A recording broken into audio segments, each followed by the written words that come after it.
Bird of Prey 5. El Karuga. Qapla! I'm going to take this opportunity, however, to suggest that we all hail Karuga. That's all I'm saying. Forgive me, Doctor. I'm receiving a number of distress calls. I don't doubt it.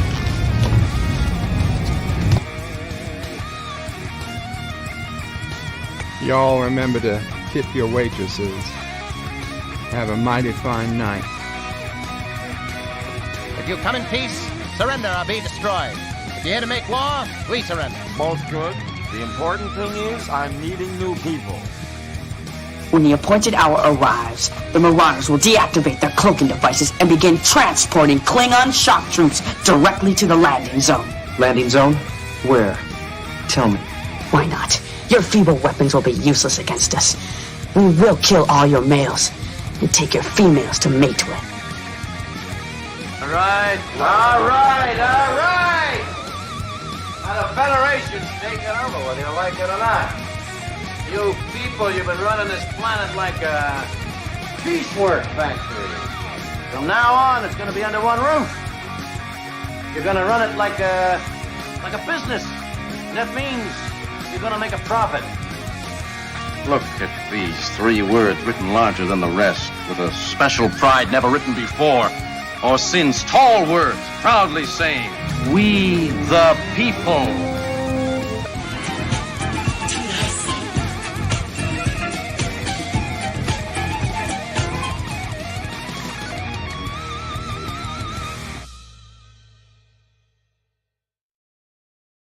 Hi, I'm Nicole DeBoer. I played Lieutenant Ezri Dax on DS9, and I welcome you to Bird of Prey 5 channel.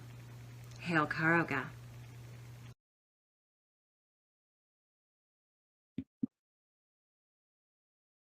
Hello, world. Excuse me. Let me try that again.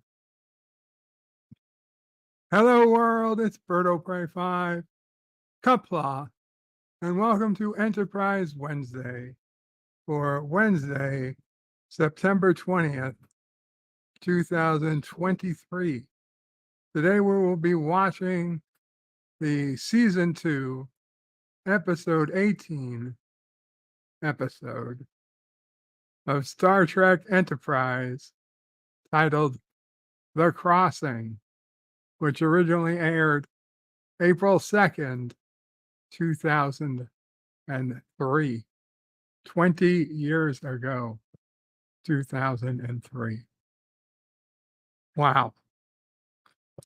It's been a long road getting from there to here, for sure. And apologies, as those of you who tuned in at 2 a.m. Eastern Time, live on this channel, got a couple hours of Bird After Dark.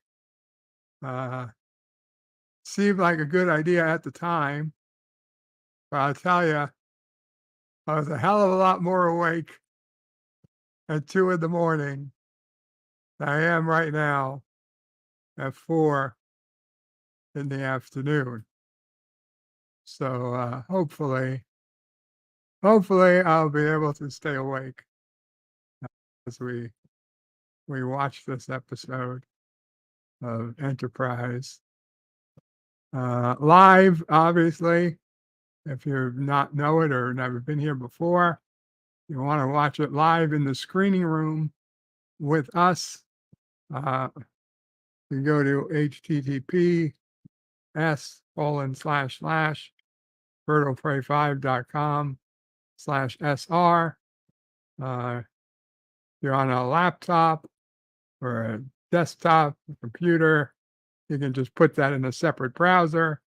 If you're on a mobile device like a cell phone or a tablet, and you're really going to want a second mobile device so you can watch YouTube on one and the screening room on the second, so that they don't interfere with each other. And if you can't or you're not watching live, you can always watch Star Trek on its own on TV. You can stream it from Paramount Plus, or preferably, if you have the physical copy of the media, you can watch the DVD or the Blu-ray and just sync it up when we're going to start. You hit play, and if you can't do any of that, then if you just watch on YouTube, there will be a screenshot every 10 seconds or so on the view screen, so you have an idea what's going on in the episode at the time. And if you've watched the episode recently, that's probably good enough. In the meantime, I'll get started shortly. I did manage to fix the kissing Dax issue that we were having with bed life, but unfortunately, and this is not my fault. This is a StreamYard, a Streamlabs issue. At the moment, the alert box as to when a donation or a super chat might come in is not working, and unfortunately, there's just nothing I can do about that at the moment. It is their issue, so we'll just have to go on. If anybody does send a donation, please let me know in the chat, because I will not get notification. If you send a super chat, I will still get notification of that. But anybody sends a donation using the tip link that's in the description, it will be missed today. So please don't use any donation or tip links today. I would hate to miss it. I'd rather just not get it at all. But thank you anyway. So let me see what's going on in the chat. LDG is first in the chat today and says soul swapping episode. Yes. Richie Poole says Tuvix. Welcome, Richie. Captain Fandom Nerd says hello. Hello, Captain. 54.5 Axis Radio says hashtag bird before dark and the sun is up. Indeed, 54.5 Axis Radio. And Yvette, the lovely Yvette, says good evening, bird. And everyone, good evening, Yvette. Dan Van says, I did not like that very short trek. I didn't watch it all yet. Shit, I forgot. Oh no, I did watch it. It was a TNG.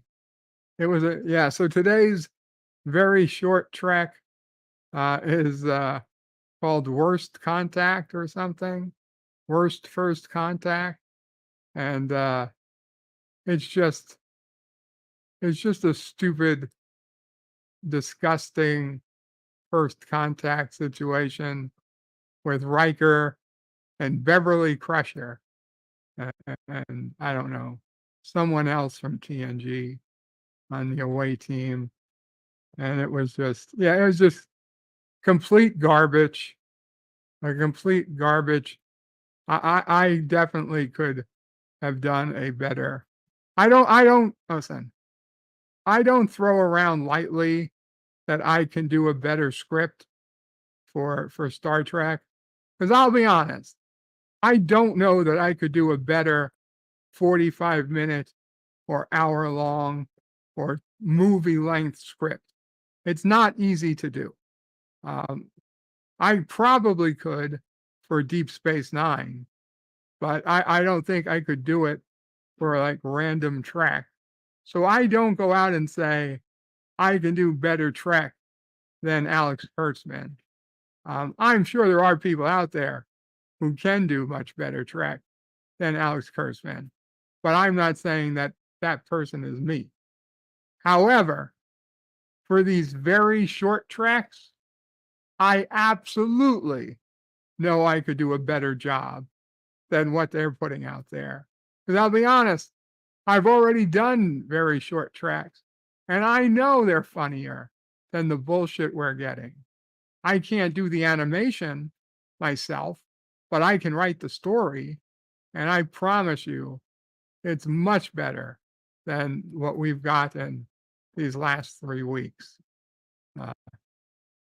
And I would put my stuff up against it and say, tell me mine's not better if you really don't think so. And if you really don't think it's better, then fine. I'll. It's your opinion is your opinion, but this is sad. This is garbage. This is depressing. Mr. Londell says, Qapla, disruptor to the face. The Random Menace says, greetings from the future. Greetings, Random Menace. You're still awake. That's amazing. John DeMarco says, greetings all. Greetings, John. Jim's Landscape LLC, #1, Commodore Productions, says, hail, Bird and chat. Hail to you. Hakeem says, hello, Bird and all. Qapla. Hakeem, I put up the link to watch in the screening room and to join the panel, and the link has been pinned. 47 Yorktown says, hello, young sir. Hello, 47. Dan Ben says, this episode of Enterprise is about a big ship, non-corporeal life forms wanting to swap bodies with the crew. Yeah, maybe they explain it. I think they explain it in the episode, but I'm starting to wonder why do non-corporeal life forms have a ship? Like what? It's kind of like, what does God need with a starship? What do non-corporeal life forms need with a ship? I think we learned that they evolved on the ship or something.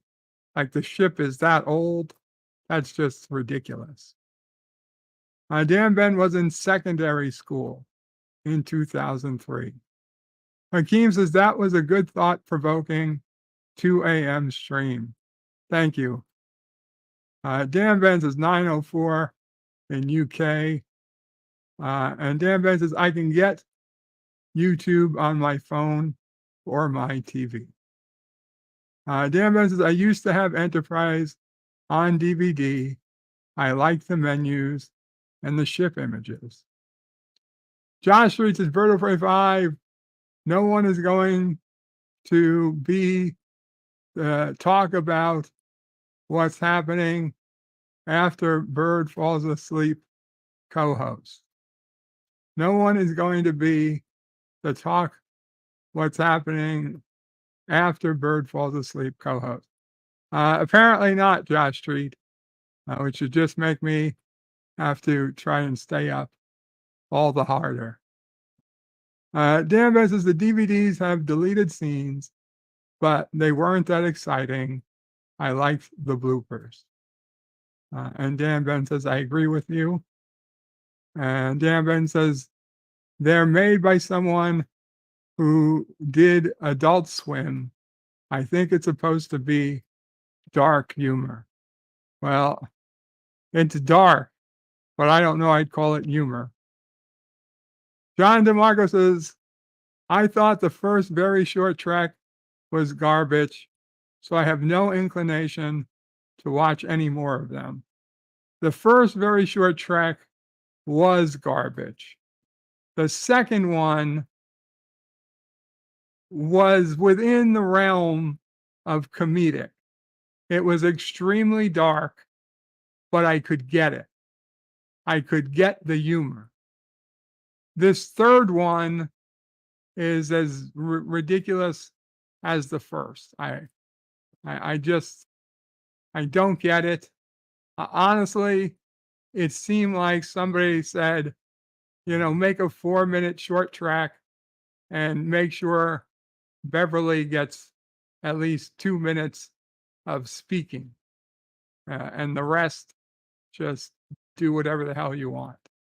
I really don't see the point of this last very short track except to give Beverly some lines. LDG says, I believe the ship kept from floating space. It was breaking down.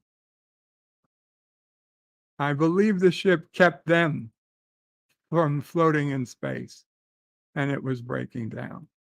The randomman says, your after dark stream was at 8 a.m., and now it's past 10 p.m., so nothing special for me. You delivering after dark streams is more than appreciated. You are welcome. And Josh says, Vertebrae 5, it's nice to know that from 2 a.m. stream, you're an Eggman. Thank you.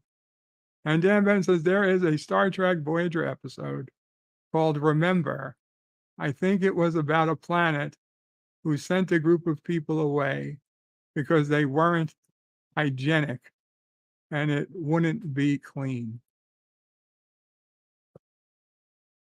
Okay. Well, with that, let's go ahead and get started. Head to the screening room.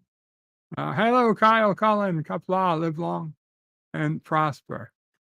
But bring up the screening room for those who are there. I will hit play in a few seconds and we will get started. Okay. 5, 4, 3, 2, 1. And we have started. Sensors can't identify the hull. It's going warp 6. It's big, 500 meters across. In visual range, says Hoshi. Archers has put it up. And we see this giant ship coming behind them. It's not in the Vulcan database. Try hailing them. You would think you would have tried that already. No response to the hail. Not even detecting a transceiver aboard. They're gaining. No shit. The doors are opening. Uh-oh. Read, it's like, what the hell is that? Well, pretty clear what it is. And goodbye. You've been swallowed up, gobbled up, and that was the end of Enterprise. It's the final episode of the series. That's how the series ended.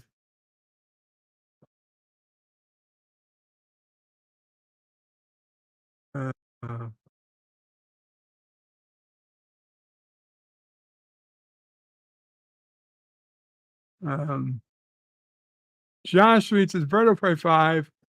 Since you're an Eggman, does that mean you have a PhD in robotics and are trying to take over the world? Well, I am trying to take over the world, as I explained in the stream, overnight stream. I'm not trying to take over the world. I'm trying to take over the universe so I can destroy the universe to end suffering.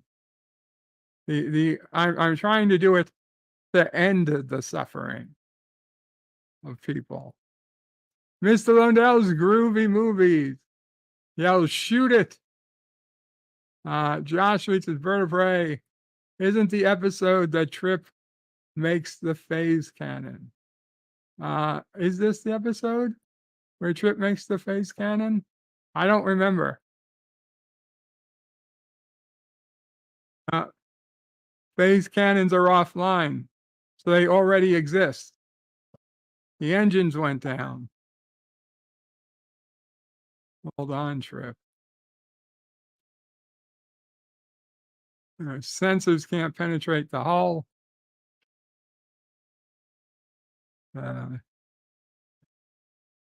Life signs are fully operational. Life support is fully operational.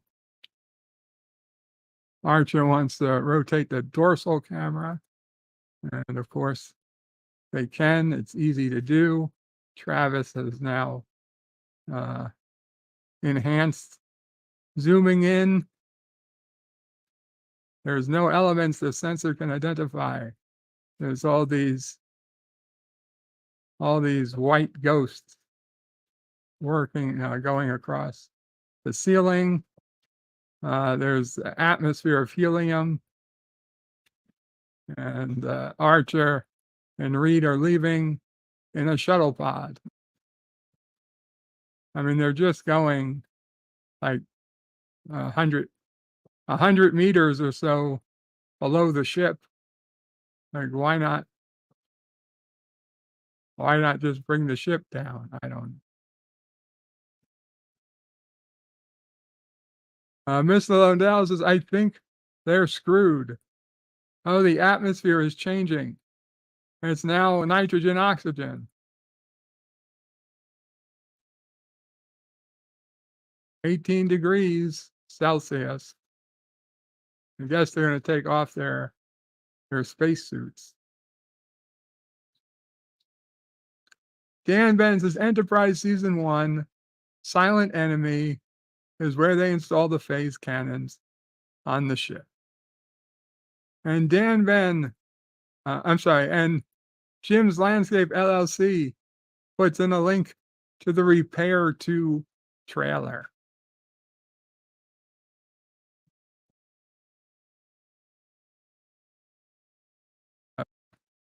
They're being told there are no life forms there, but Reed says if there's no life forms, who modified the atmosphere?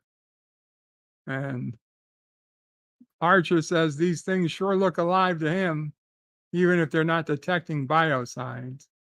And that's it. Trip just got possessed. One of the blue things flew into Trip, and then a yellow thing flew out. And now they're asking Trip if he's okay. And the yellow thing just flew back into him. And the blue thing flew out. So the yellow thing was Trip's soul. The blue thing was the alien. And now Trip is like, what the hell happened? Archer says, what? I was about to ask you. He thinks he was up in the ceiling with those things.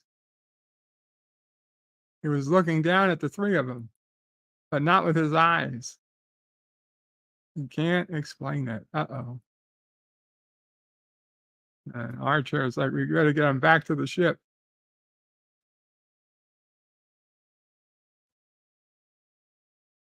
Somebody was afraid it was getting too dark.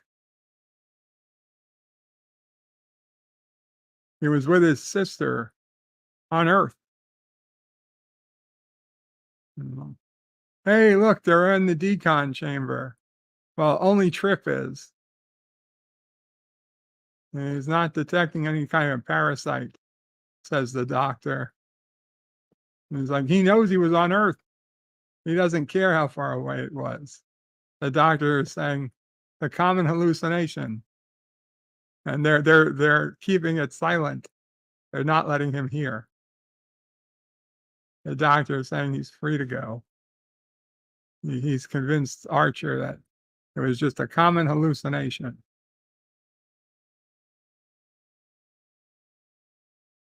You can't believe how amazing it was.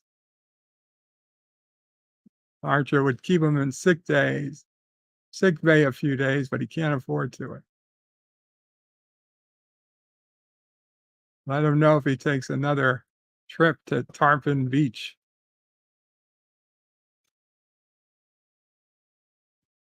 And Archer tells Malcolm he wants the weapons back online too. Archer's just looking out the window to the inside of the spaceship that they're stuck in. T'Pol comes in, and Archer's like, we're in the belly of the beast. And T'Pol says, they may not be hostile. Archer says, what the fuck you talking about, lady? Seems kind of hostile. There's no stars. Do you see any stars? Seems kind of hostile to keep us locked inside. And Sensato Oshi is trying to communicate.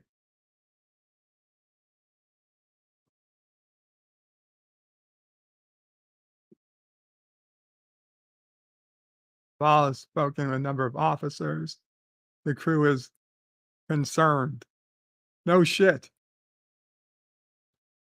Archer's got to get out. My God, this fucking elevator in engineering is a death trap.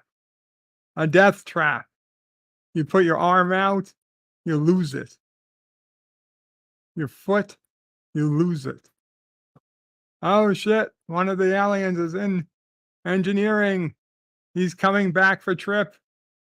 He wants that body again. And right back into Trip's skull. And again, Trip's soul leaves his body. And Commander Tucker is just standing there looking stupid. And he doesn't know what the fuck is going on. And, he's able to talk. He says he's fine and he's just leaving.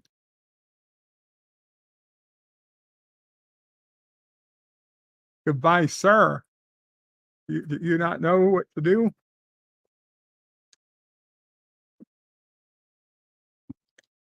Yeah. Something's wrong with your chief engineer. He just called me sir. He's confused. And he's not here. He left engineering.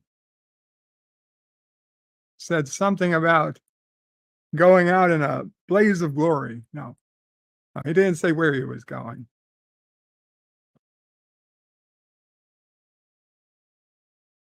Going to Earth, maybe.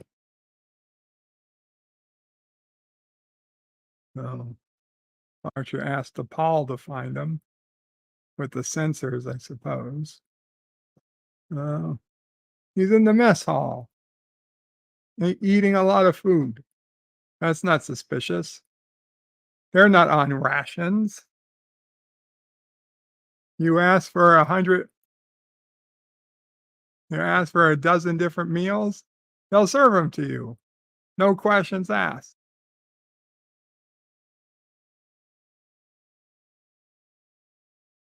And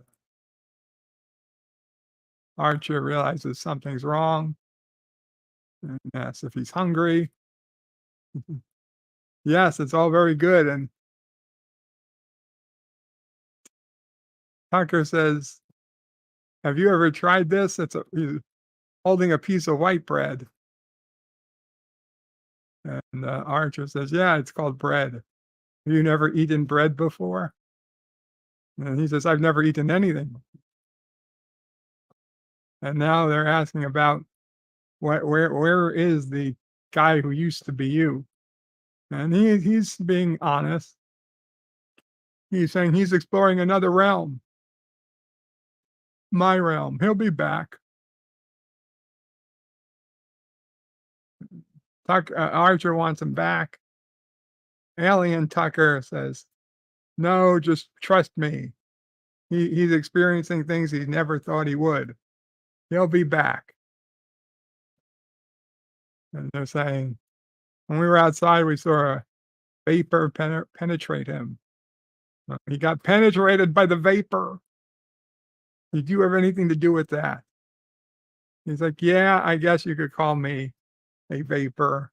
I penetrated your engineer, and I penetrated him again. And I'll do it a third time if I'm feeling up to it. There's nothing you can do about it.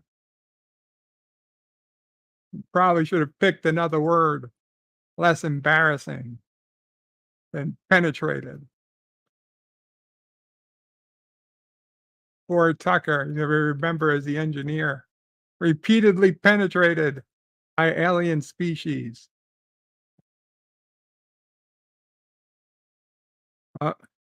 They already figured out that they have gender and require mates to reproduce. I guess they don't. Oh, they were like them once before they evolved. This is how their ancestors lived until they all evolved into non-binary vapor monsters. The crewmen will be returned. Dan Ben says, so that alien didn't eat food before. It was non-corporeal. Dan Ben says, bread is one of my favorite foods. Keely Chow says, hey, everybody. Qapla Keely Chow. The alien has enjoyed his time with him, and Tucker's consciousness, or whatever it is, comes back in through the window, and it's going back into his body, and the blue one pops out, and it goes out through the window, and the window is the space. So I guess they're not in the ship anymore. I must have missed that. And Tucker was with Lisa again, except they were snow sailing in New Zealand. He was 8 years old. It wasn't a dream. It was as real as him sitting here. They told him, you can try it. Any of the crew. They did. Who told you?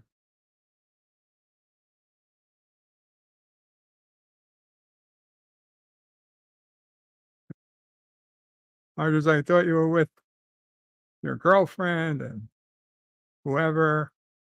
He's like, I was. It's hard to explain. You should try it. Everyone should try it.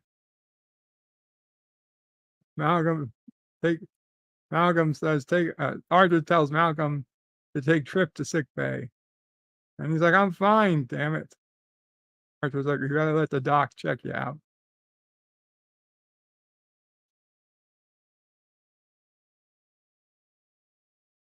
Archer doesn't trust him. The Paul says they released the ship and Commander Tucker. Have you considered they might be telling the truth? That they're just curious.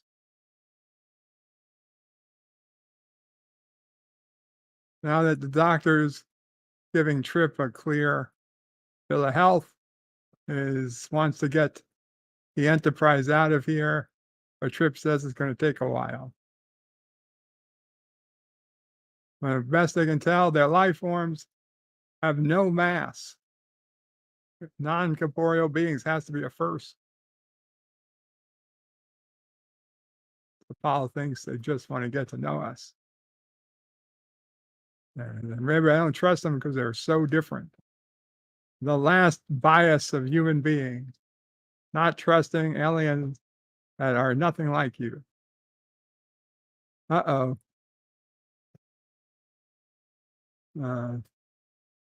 Phlox is not certain if he's okay.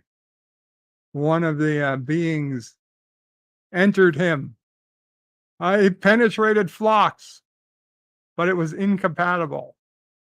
It tried to get into him, but they were incompatible, and the alien left Phlox much quicker. Why are they incompatible? And now one of the aliens is chasing Malcolm, and Malcolm goes for a gun, and he honestly thinks a phaser is going to be useful against a fucking smoke monster. And he turned his back on it. And it penetrated Malcolm now. Malcolm has been penetrated. And he's got a dumb smile on his face. Uh-oh. There's one of them there, females. If they want to experience reproduction. Yep. Hello, baby. You're going to B deck. I'll go to B deck too. Hey, are you a female? Your gender. Female? Correct. She said, last time I checked, he says he's a male. She's aware. This is 2020. We have to confirm these things. He says there seem to be a number of atomical differences. He says, sir, this is just a minor inconvenience. She doesn't think to report it. Here's another one of them females. The Paul. This is quite logical.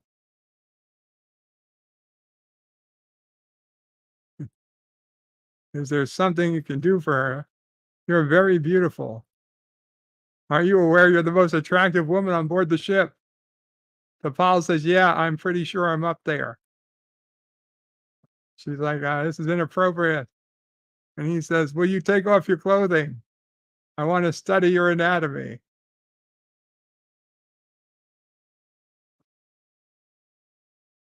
If we are to engage in mating, it would be easier if you disrobed. This is just very logical to Paul. I don't see what the problem is.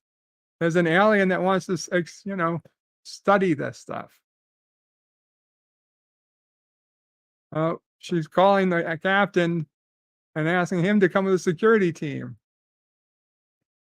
So why wouldn't Archer call Reed and say, Reed, report to Paul's quarters?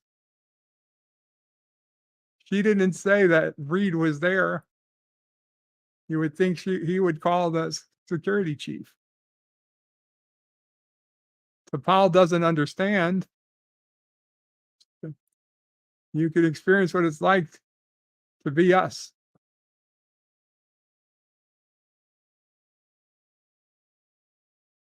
We're capable of letting you experience anything you wish. It'd be a shame not to take advantage of it. And she says, this isn't Lieutenant Reed. That's all she has to say.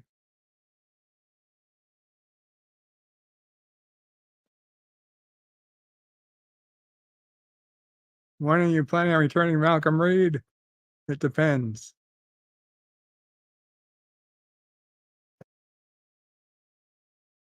So let's see how much you like experiencing the human condition locked in Reed's quarters.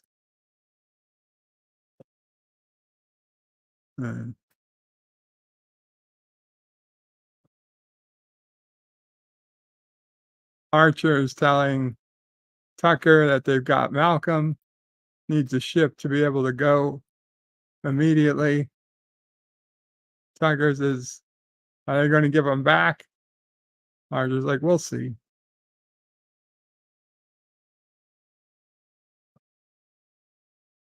Uh-oh. Tucker's got to check on something. And now this guy's been taken over.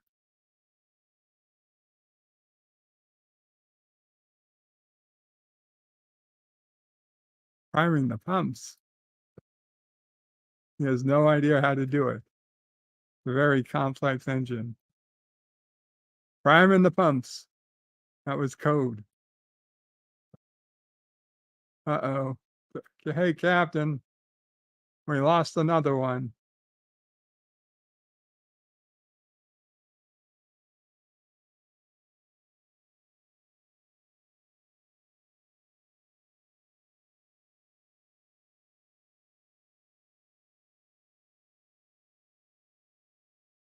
Yeah, reports from all over the ship. The crew is acting very strange. Have everyone confined. Everyone who's acting strange is confined to quarters.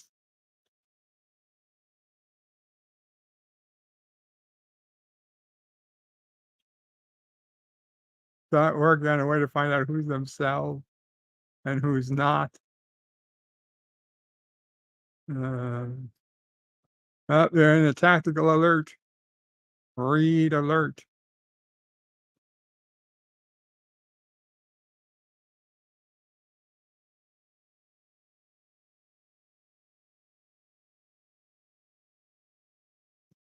Qapla, Captain Infinity.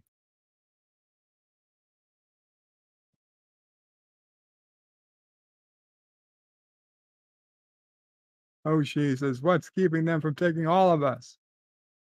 They got impulse. Only impulse. Archer says, hold our position. They've got Malcolm and God knows how many others. So they got a way of getting them back. They're not going anywhere. Uh-oh. What's the best big secret? So Paul doesn't want to discuss it on open frequencies. They don't know who's been taken. Archer's like, whatever you got, we need to do it. We need to put it to work now. Okay. The sub-commander programmed the computer.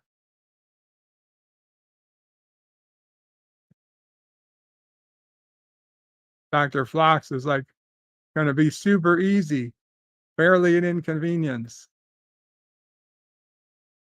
And Tucker decides he's going to reassign bridge staff to engineering. Paul is in the mess hall with Phlox, and with her scanner, she found two of the people in the mess hall are actually aliens. They went and they're bringing security, and Travis has been asked to do engineering, and now Travis is being chased by a non-corporeal alien that can go right through walls and doors, and Travis is closing the doors, trying to get away from the alien. One of the things followed him. It didn't come through the catwalk. Something is keeping it from getting in the catwalk.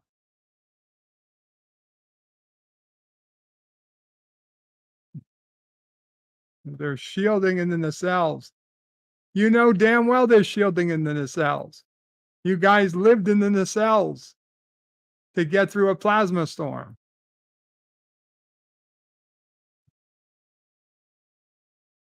Transfer all command functions to the starboard catwalk. Uh-oh. Hoshi has been taken.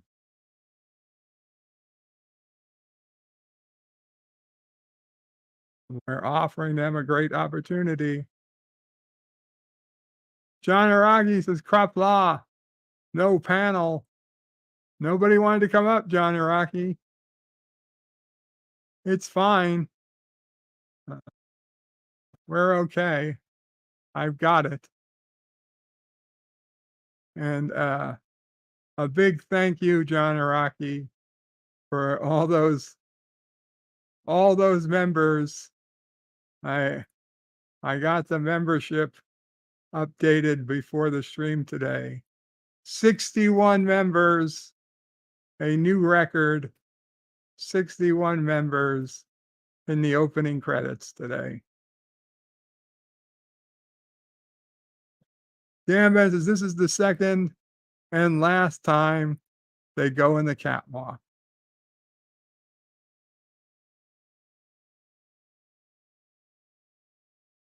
"58 are in the catwalk.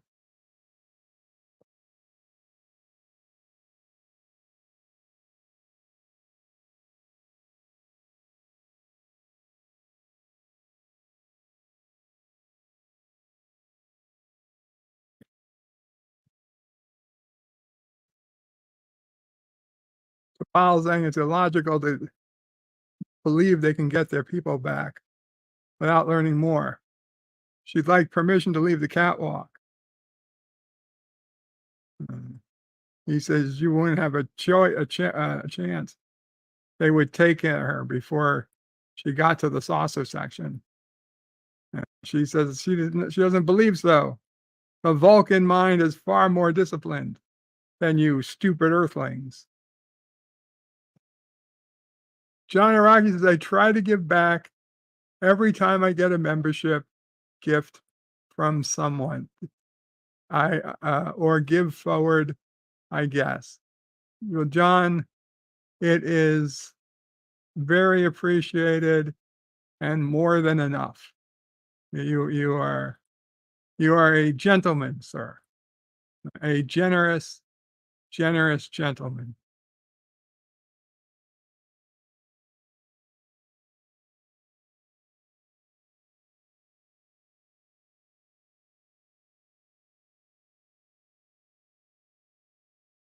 Oh, she's saying there's been an accident. They don't know how to repair the damage to her body. She's in considerable pain. Needs assistance.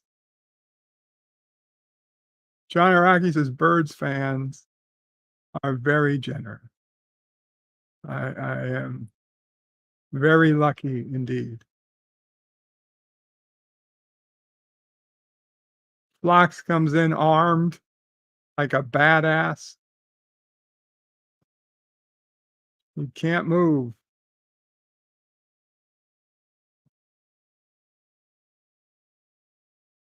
Just shoot her. Just stun her. Who cares? Probably easier to do medicine on a stunned person anyway.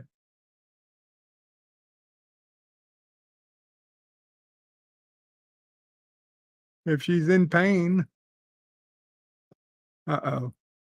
There's nothing wrong with her. She punches and kicks Phlox right in his face. Karate kick to the face. Where are they? How does she not know where they are? It's no secret that they're in the catwalk. Phlox is good thing he brought along the whatever drug. Phlox doesn't tell her what happened. Tell him what just happened. Dan Ben says doctor with a gun. Yeah, like Dr. Crusher in Picard season 3. Dave G Sound, Qapla Dave G Sound. Says Qapla Karoga. Qapla Dave G. Up. And T'Pol just got penetrated. T'Pol just got penetrated. And the doctor walks in. Uh-oh. Better scan her.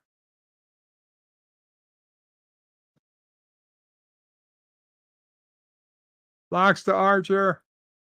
T'Pol just got penetrated. She's not herself. She's hyperstimulated. Not in a good way. Take her to her quarters. Oh, how happy he is. Better come with me. Everything will be all right. Don't worry, I'm denobulin. Uh-oh. T'Pol had the alien leave her body. They're lying to us. They don't have time for this, Phlox. Their ship's deteriorating. They can't survive in space. Uh-oh, 82 of them. There's hundreds of them.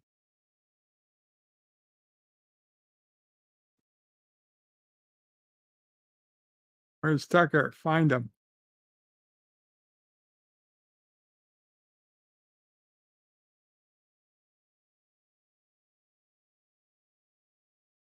Uh-oh. 2/3 will survive. They'll lose a third of the crew. Needs of the many outweigh the needs of the few.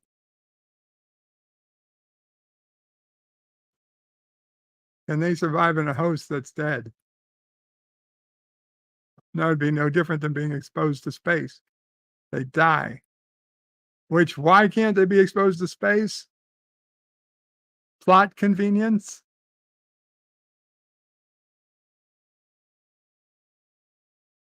Dan Ben says this episode was nominated for an Emmy Award for outstanding visual effects for a series. And Dan Ben says Porthos does not appear in this episode. I was going to wonder, would Porthos have been a possible, host? What if Porthos was a host? Would they be compelled to come back with a bunch of dogs and cats for the aliens to take over? I mean, if you were going to lose your body, if you were going to die, would you accept taking over the life of a dog or a cat? I don't know. I don't know that I would. I probably wouldn't. I'd probably say, just let me die. But it's a legit question.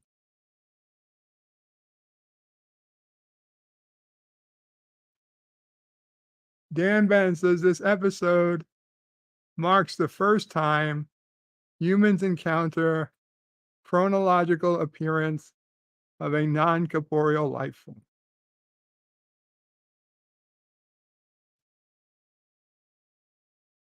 Chronological.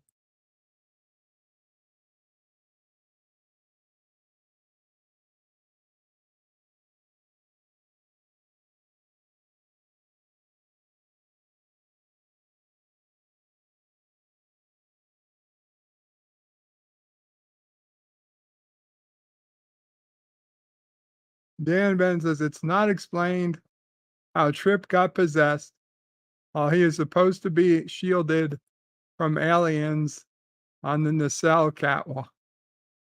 Well, they just tried really, really hard.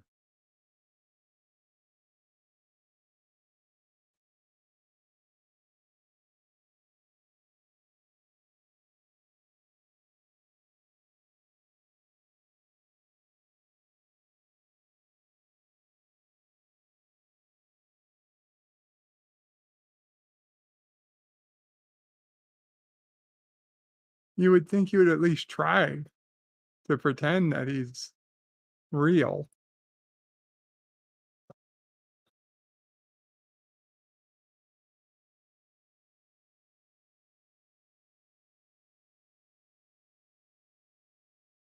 You idiot.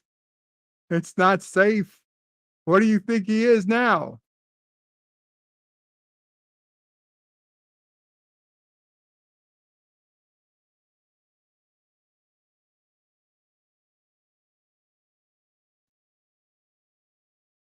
Phlox reached the access tube. He can't open it. He's a doctor, not an engineer. He just needs to use a little muscle. He's using all the muscles he's got. It won't budge. Use your foot for leverage.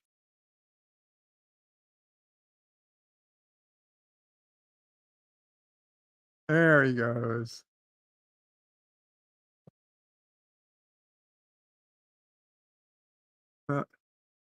We have a problem. Tucker. He went out the forward hatch. He didn't look like himself.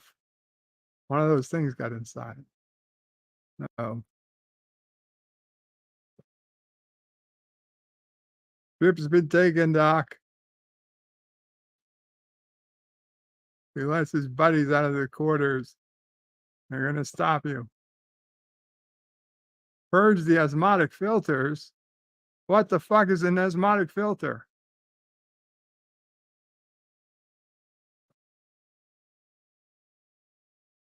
He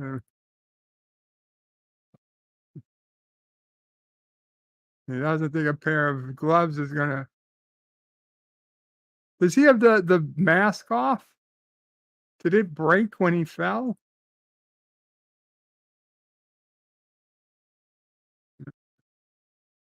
He only sees one. There it is. He got it.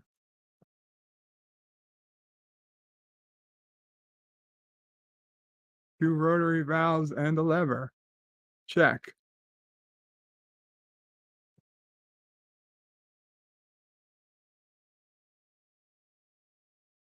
The 9 o'clock position will vent the gas.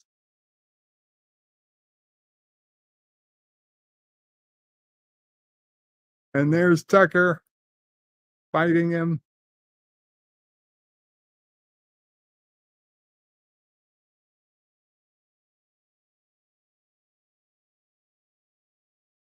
Damn, Phlox.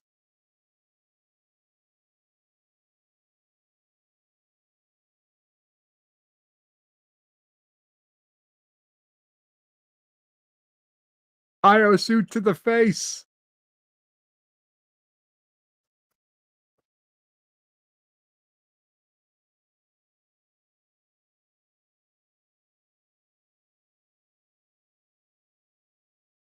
That looks like a whole lot of dry ice. A whole lot of dry ice. I suspect that's actual coughing.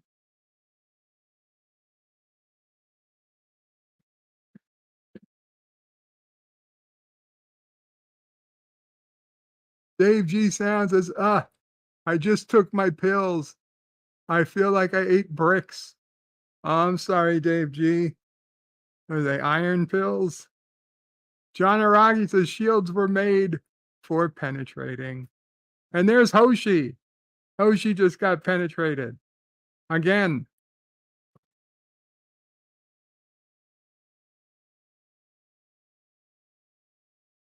John Araki says female aliens greater than male aliens. Malians. Dave G is lolling at me. Full impulse. It's good to know full impulse means also swerve to the side a little, then come back around. The Baal says they're in pursuit. And this time they're going to suck you in again. Now, they're firing rockets. They fired missiles. Oh no.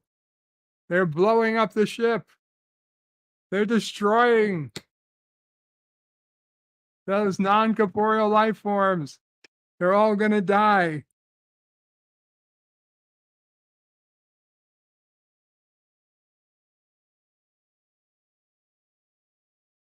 Phlox says breathe deeply. In through the nose, out through the mouth. Dave G says mammalians have chesticles.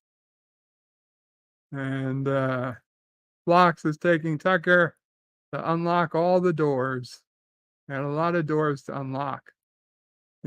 All the crew members that were locked in quarters all have to be let out. And that's the end of the episode.